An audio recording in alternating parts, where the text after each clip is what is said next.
Bien.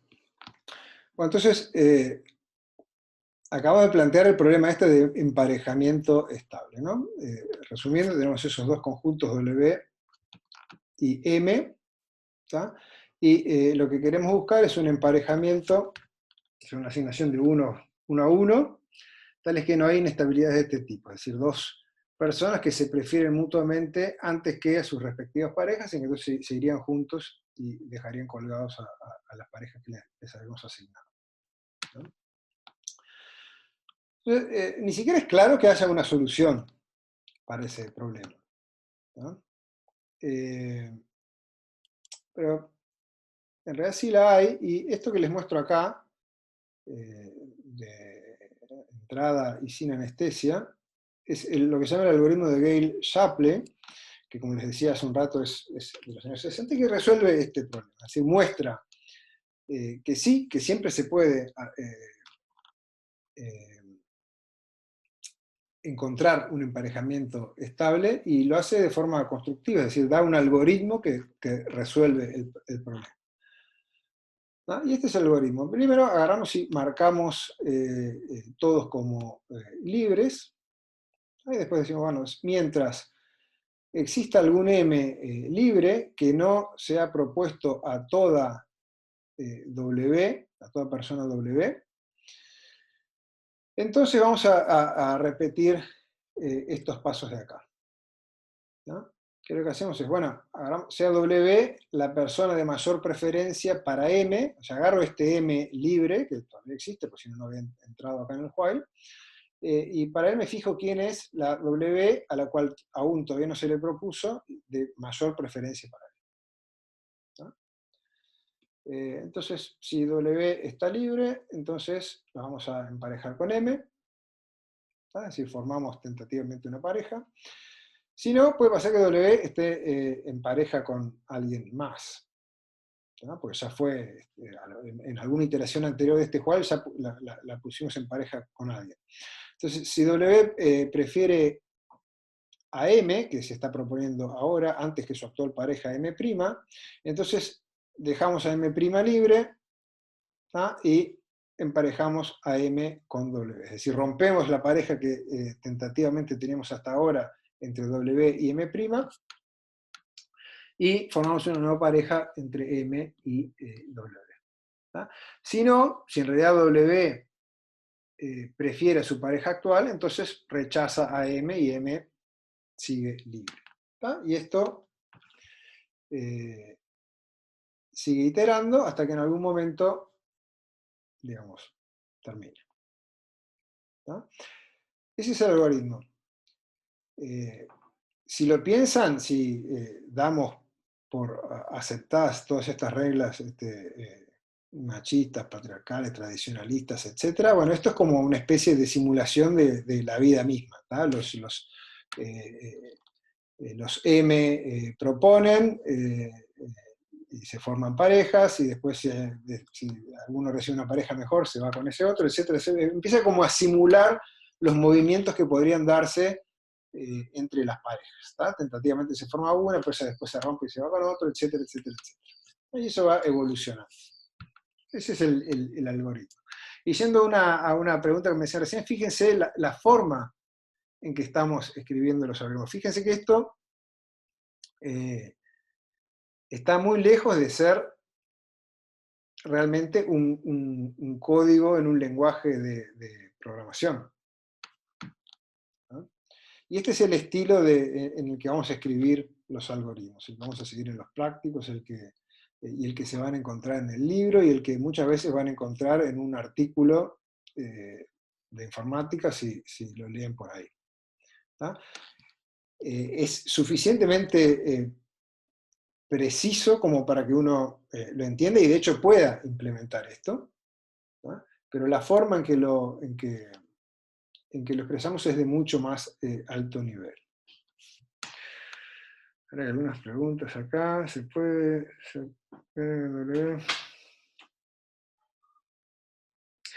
Acá alguien pregunta, si cambias el orden de los elementos de M, ya te cambia, ¿o no? Alguien pregunta por el chat. creo que sí, dependería de la lista de preferencias. Bueno, son todas preguntas, es genial que se les ocurran esa pregunta porque son preguntas muy naturales. Uno ve esto así, por eso les tiré el algoritmo seco, sin mayor preparación. Porque esto, uno lo ve y genera un montón de dudas, ¿no? Esto va a empezar, termina, ahí los hombres empiezan a quedar libres y después en pareja, después vuelven a quedar libres, y esto podría pasar que siguiera corriendo y no terminara más. Si termina, incluso uno podría decir, bueno, produce un emparejamiento y aún más, ese emparejamiento es perfecto, es estable, ¿no? En definitiva, esto da lo que uno esperaría que dé, lo que estamos queriendo que dé, ¿no? Y como preguntaban recién en el chat, todo esto es independiente del orden en que se escoja M. Fíjense que este algoritmo está subespecificado, y esto es algo que vamos a encontrar muchas veces por ahí, ¿no? Puede haber más de un M libre que a uno se propuso todo el mundo. Y el algoritmo, tal como está expresado acá, simplemente me dice, agarra uno, ¿no? Uno cuando programa estamos acostumbrados a, bueno, agarra uno específico, hay una forma de elegir uno, no uno arbitrario, ¿no? No hay mayor problema en la medida que, sea cual sea el M que elijamos, el resultado final siempre sea un emparejamiento estable, ¿no?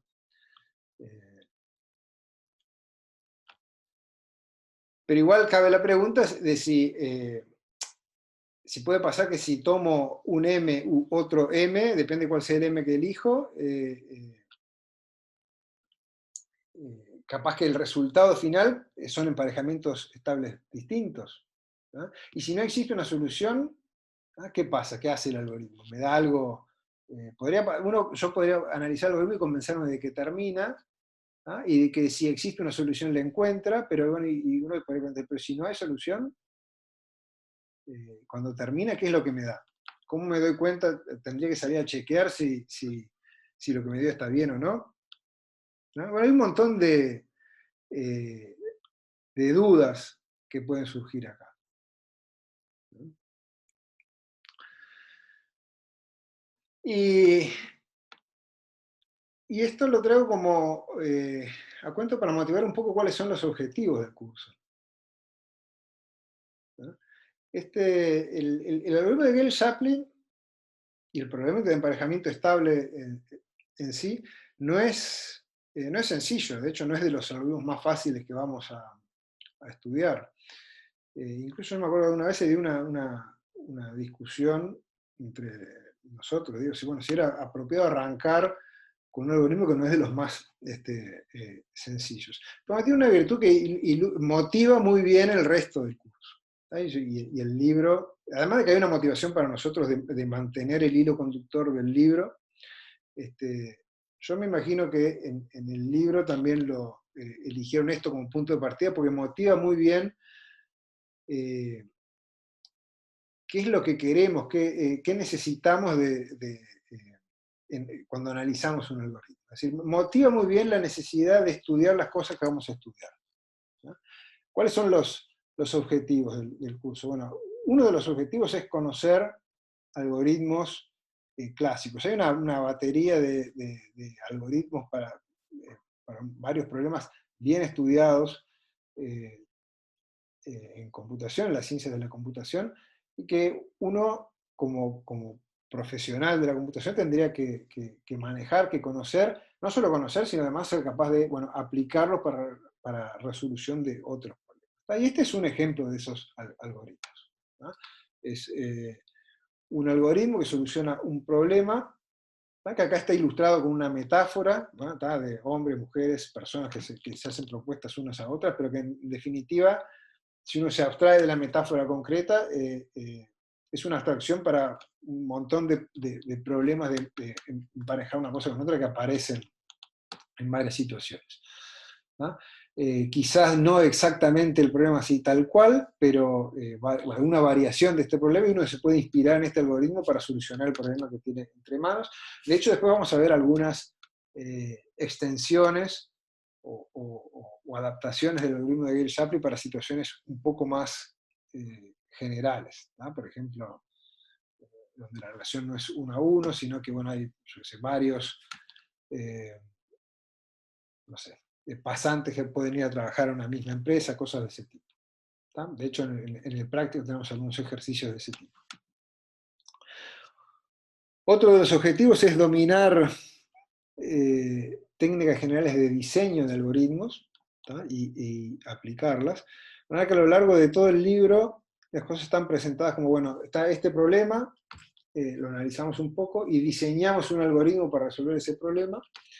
Ahí bueno, llegamos a una solución. Ahora esa etapa de diseño del algoritmo, que ahora después vamos a ver un poco cómo es en este caso el algoritmo de Gale-Shapley, no tiene por qué ser completamente artesanal. Si bien siempre hay una cuota de ingenio nuestra, de inventiva en general, hay como patrones generales de diseño que nos sirven como guía y que los vamos a estudiar. Técnicas de diseño como divide y vencerá, como algoritmos ávidos, como programación dinámica, varios de ellos, ¿no? que vamos a ir estudiando. Entonces vamos, al mismo tiempo que vamos estudiando algunos algoritmos clásicos, también vamos a ir estudiando técnicas de diseño de algoritmos, porque en general los algoritmos en sí mismos son ejemplos de estas técnicas de diseño. Entonces estos dos objetivos se van a ir dando entrelazados uno con otro. Otro de los objetivos, y que tiene mucho que ver con este, que está muy bien ilustrado por el ejemplo este del problema de emparejamiento estable, es aprender o practicar, razonar con rigurosidad sobre algunas cualidades de los algoritmos que diseñamos, como en particular la corrección, es decir, si hace lo que supone que tiene que hacer, y la complejidad de los algoritmos, que es algo que en las próximas semanas vamos a estudiar con un poco más de detalle, pero tiene que ver con la eficiencia, con entender cuán eficiente o no es un algoritmo. ¿No? Entonces, bueno, ¿por qué es importante esto? Bueno, muchas veces en trabajo profesional, capaz que los algoritmos que terminamos implementando, capaz que no son tremendamente sofisticados, ¿tá? Por estereotiparlo, capaz que con un par de foros muchas veces salimos andando, pero en otras, por suerte, en otras situaciones son más, implican una elaboración mucho más compleja, problemas mucho más, menos obvios de cómo es la resolución. ¿No? Y ahí realmente vale la pena, bueno, razonar rigurosamente sobre cosas como estas, ¿no? Bueno, ¿esto me da un emparejamiento o no? Eh, ¿Termina o no termina? Siempre se establece, siempre hay una solución. Incluso cosas más, más que tienen que ver con el problema en sí, sino, perdón, hay cosas que tienen que ver con el problema en sí, como por ejemplo si siempre existe una solución o no, pero además cosas como, bueno, el algoritmo está bien, me da una solución, pero si hay muchas soluciones, ¿qué tipo de soluciones me da? Eso también son cosas que muchas veces nos van a preocupar, que van a ser interesantes de estudiar y que tenemos que saber cómo encarar ese tipo de soluciones, ¿no? A mí me ha pasado, creo que a todos como docentes nos ha pasado de, bueno, en ese espacio, no sé, después de la clase, que alguien se arrima con una solución y dice, mira, yo tengo esta solución, hice esta solución, este algoritmo para el problema tal del práctico, estoy seguro que funciona, pero no me doy cuenta cómo mostrar que es correcto. ¿No? Porque en definitiva esto de razonar con rigurosidad sobre la corrección de un algoritmo significa demostrar matemáticamente que el algoritmo funciona, que el algoritmo es correcto. ¿No? Y muchas veces pasa eso, estoy seguro que anda, es obvio que anda, pero no me doy cuenta cómo demostrarlo. Y en realidad lo que está pasando es que está bien que no lo puedas demostrar porque no es correcto. ¿No? Entonces, muchas veces nos pasa, y hay que ser cuidadoso con eso, que uno se puede ir a una amague de, bueno, esta solución anda, y no, ¿no? Y realmente no, y hay que saber cómo, sobre todo cuando son, eh, por ejemplo, yo qué sé, sistemas críticos que, uno no, que no pueden fallar, pero tienen implicancias graves, bueno, más bien, más vale estar seguro sobre qué es lo que hace el algoritmo. Que es independiente de las fallas de implementación, porque puede haber errores de programación también, ¿no? Que pueden hacer el típico bug que ustedes están acostumbrados a buscar, tiene que ver no con un error algorítmico, muchas veces, a veces sí, pero muchas veces no tiene que ver con un error algorítmico, sino con un error de programación. El algoritmo, la idea algorítmica capaz que estaba bien, pero la programación estaba mal hecha, ¿no? Eso no es lo que nos va a ocupar la mayor parte del tiempo. Sobre todo vamos a estudiar la corrección de los algoritmos, ¿tá? De algoritmos expresados en términos como este, ¿tá? No un programa, ¿no? Después va a haber toda otra parte del curso, o bueno, un poco mezclado, por la mitad también vamos a estudiar algoritmos de ordenamiento, que podrían caer en esta categoría. A veces lo que vamos a analizar también rigurosamente no son los algoritmos en sí mismos, sino problemas algorítmicos. Es decir, un determinado problema, ¿ah? Por ejemplo, el problema del emparejamiento estable, eh, bueno, eso se puede solucionar eficientemente. ¿Qué es lo mejor que se puede hacer? ¿Ah? Se puede, no sé, resolver en tiempo lineal. ¿Ah? Imagínense eso, que se quiero ordenar, el programa puede ser, quiero ordenar un arreglo, ¿tá? De n elementos. ¿Ah? Bueno, yo puedo caer con un algoritmo que ordena un arreglo de elementos. Y puedo analizar el algoritmo. ¿No? Lo que estoy planteando acá es algo distinto. Quiero analizar el problema de ordenar. ¿Bien? ¿Qué es lo mejor que se puede hacer? ¿Se puede ordenar en tiempo proporcional a n? ¿O eso es imposible? ¿Qué es lo mejor que se puede hacer en definitiva? ¿No? Incluso vamos a ver después toda que es un tema bien interesante sobre el final del curso, toda una categoría de problemas, una categorización de problemas, donde hay problemas que de hecho al día de hoy no se sabe si existen soluciones eficientes o no. Para empezar a hablar vamos a tener que poder definir qué es lo que significa que un algoritmo sea eficiente, ¿no? Que uno puede tener una idea vaga en la cabeza, pero formalizar eso no es tan sencillo, y de eso también nos vamos a ocupar. Entonces, bueno, el algoritmo de Gale-Shapley, como les decía, es un excelente ejemplo que ilustra eh, por qué todas estas cosas son importantes y vale la pena estudiarlas y saberlas.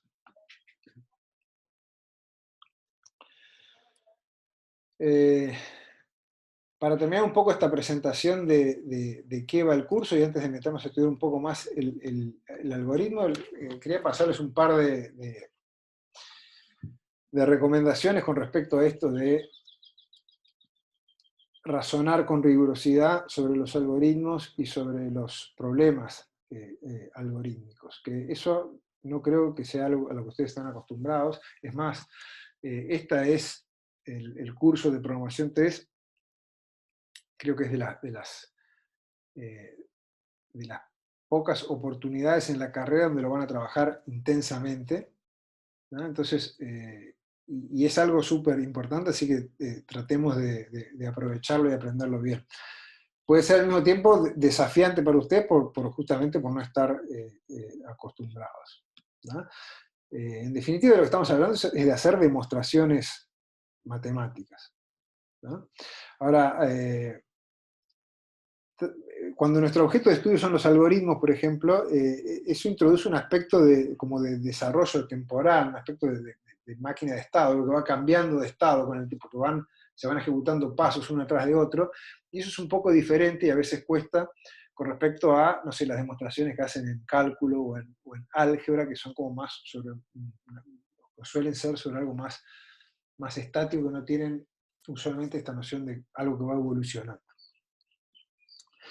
Bueno, entonces un par de recomendaciones. Las demostraciones hay que escribirlas, ¿no? Sobre todo porque además, justamente por falta de costumbre, escribirlas es algo escribirlas de forma clara y que se entienda, pues es algo que cuesta, ¿no? Entonces es algo que se entrena. Y la única forma de entrenarlo es, bueno, hacerlo, ¿no? Entonces, a veces uno mira, yo soy un algoritmo y quiere demostrar algo con respecto a eso, bueno, yo ya me imagino por dónde sale y con eso alcanza. Bueno, en realidad no alcanza. Una, porque no estás practicando de escribirla bien, que lleva un trabajo y lleva un entrenamiento, como les decía. Y otra que a mí me ha pasado cantidad de veces, imagino que a usted también les va a pasar, que en el aire uno piensa, esto sale así, y cuando lo vas a escribir, en realidad no es tan sencillo. Hay huecos en el razonamiento que no se hacen visibles hasta que no tratamos de realmente describir. Es fundamental que alguien lea lo que escriben. Para ustedes capaz que resulta lo más claro del mundo y cuando alguien la lee hay puntos y cosas que están vagas y que no se entienden. Por ejemplo, entre los compañeros del grupo de monitoreo sería ideal que se pasaran soluciones y se las revisaran unas con otras. Por supuesto, también pueden consultarla con los docentes, como les decía hace un rato. O sea, no creo que vayamos a poder resolver todas las soluciones de todos los ejercicios de todos los estudiantes. Sí, por ejemplo, si hacen, no sé, una solución consensuada de alguno de los ejercicios en el grupo y nos la mandan, como les decía hoy más temprano, nosotros se las revisamos y les hacemos una devolución.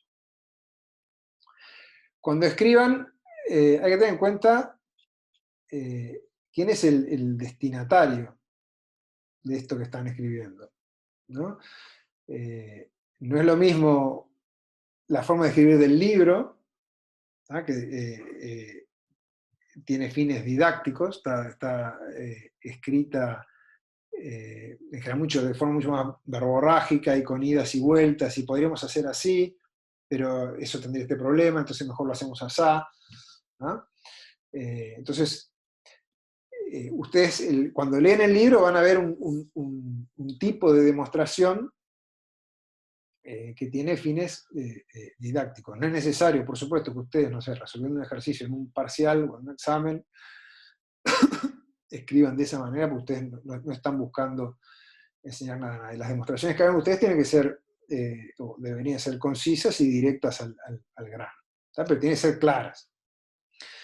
Tampoco es lo mismo un boceto de una solución que la hace un docente en clase, ¿no? Donde de repente, con tema de tiempo y de espacio y todo, bueno, hay como ciertos lineamientos, ¿tá? Pero no es algo escrito bien de punta a punta, ¿no? Entonces le digo porque, en definitiva, cuando uno toma como ejemplos las cosas que lee para ver qué es lo que tiene que hacer, bueno, es diferente el contexto en que estamos escribiendo en cada una de estas situaciones.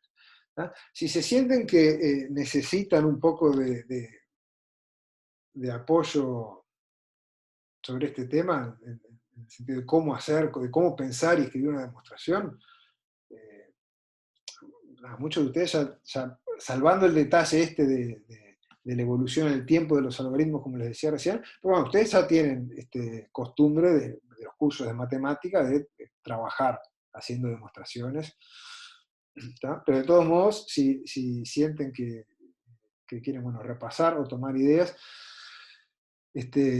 hay un par de libros. Uno es el de Fundamentos de Algoritmia, de Brassard y Bradley, que como les dije es parte del programa del curso. Este es un libro que está en castellano y dedica unas secciones del primer capítulo a este tema, ¿no? Está este otro libro que es muy bueno, que es Mathematics for Computer Science, que está disponible online y tiene también una sección, un capítulo, no me acuerdo, que dice, bueno, cómo hacer demostraciones, ¿tá? Y cómo escribirlas, ¿tá? Y mismo en las clases grabadas de OpenFin, yo creo que dediqué un rato a hablar sobre este tema y pasar, bueno, algunos piques que capaz que les puede servir. Eso de vuelta depende un poco de qué tan seguro se sienta cada uno con este tema, ¿no? Yo hice énfasis acá en la parte de escribir demostraciones, ¿no? Demostraciones matemáticas, porque me parece que es lo que es de las cosas que más les puede costar, los que están menos acostumbrados, pero en realidad consideraciones similares aplican también a la escritura de algoritmos, ¿no? Esto de que escribirlos y que alguien se los mire, etc., ¿no? ¿Alguien quería hacer alguna pregunta? Yo vi que alguien recién levantaba la mano. Álvaro, hay una pregunta en el chat que capaz que puedes atender ahí, que está bien. Esta última... Es una muy buena pregunta. Dice, ¿las demostraciones tienen que ser en lenguaje matemático, digamos, o podemos mezclar lenguaje natural con matemático? Más o menos como fue escrito el algoritmo. Esa es una buena pregunta. Las demostraciones tienen que ser, o básicamente son una explicación rigurosa, con rigor matemático sobre lo que estamos queriendo probar. Eso no implica necesariamente, y más aún, no es aconsejable que esté todo lleno de chirimbolos matemáticos, ¿no? Perfectamente puede uno explicar rigurosamente en castellano, ¿no?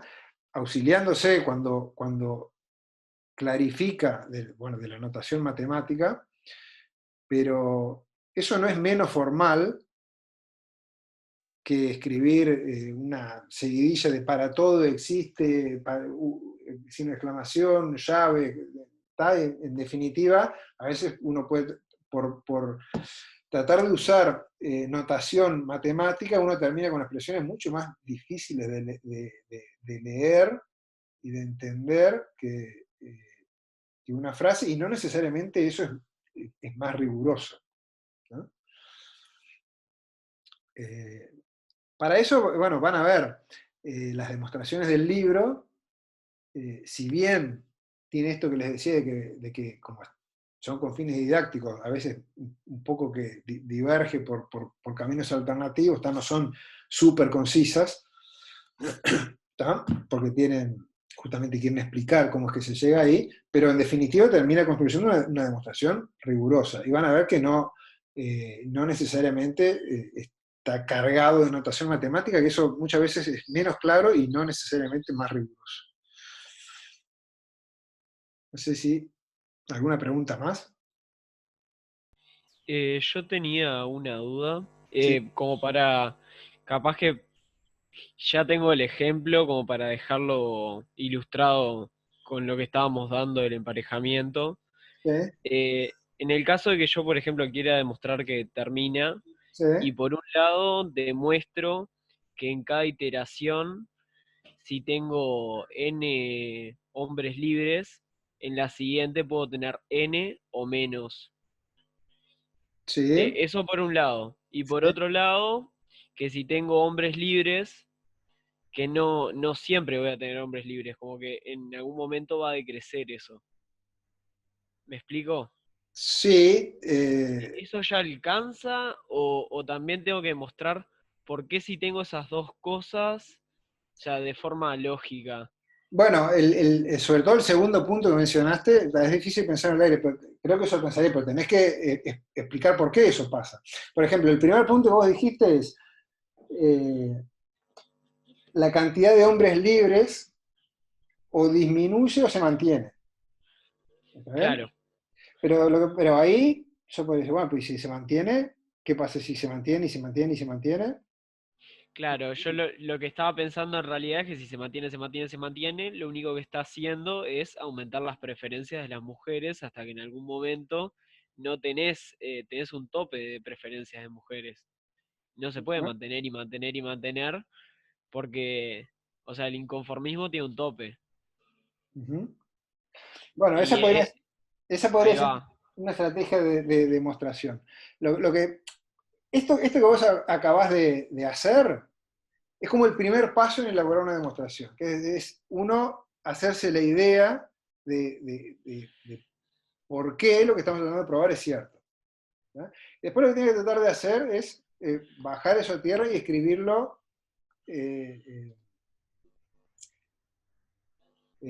rigurosamente. ¿Tá? Muchas veces incluso lo que termina pasando es que uno escribe un boceto que parece medio entreverado, ¿no? Una especie de curva media larga, y termina en lo que quiere, y después de que lo tiene, dice, pero en realidad puede ir más directo por este lado, y la reescribís de una forma mucho más concisa y compacta. ¿No? Entonces, esto que vos hiciste es como, como ese primer paso, ¿no? De, bueno, a mí, esto tiene que ser cierto porque, por estas ideas que vos tiraste ahí. Después hay que ver cómo plasmar eso en argumentos rigurosos. Esto en particular que estás haciendo vos es tratar de encontrar lo que se llama una medida de avance, ¿no? Que es una de las técnicas de demostración que vamos a aplicar. ¿No? Entonces, algo que vamos a tratar de hacer es, bueno, estos patrones de razonamiento que uno a veces repite y acá ya tratar de, bueno, identificarlos y plantearlos como una técnica. ¿No? Ahora después cuando estudiemos en más detalle estas preguntas que quedaron abiertas sobre el algoritmo de Gale-Shapley, vamos a ver cómo podría ser encontrar una buena medida de avance, que es lo que trataste de hacer vos, de decir, bueno, esto hay algo que está evolucionando a que en algún momento esto va a parar. ¿No? Ahora después lo vamos a explicar bien. ¿Alguna otra pregunta? Buenas. Sí, yo tengo una pregunta. En el libro, cuando habla de emparejamiento estable y eso, dice que hay soluciones válidas, o sea, emparejamientos estables, que no son alcanzables por algoritmos naturales. No sé lo que es un algoritmo natural y uno no natural. Esa era la pregunta. No sé Bueno, si eso está dentro de... estoy de acuerdo, eso es un poco vago, la verdad. Supongo que naturales significa algoritmos que uno, del estilo de Gale-Shapley, que uno se le puede ocurrir. Ahora después vamos a ver un poco también eso. Es cierto, hay muchos, en principio hay muchos emparejamientos estables posibles, y una pregunta bien razonable es, bueno, ¿cuáles son, de todo el universo de soluciones posibles, cuáles puede encontrar mi algoritmo? No, pero esa concretamente con tu pregunta, nada, es un poco vago, no sé qué significa concretamente un algoritmo natural.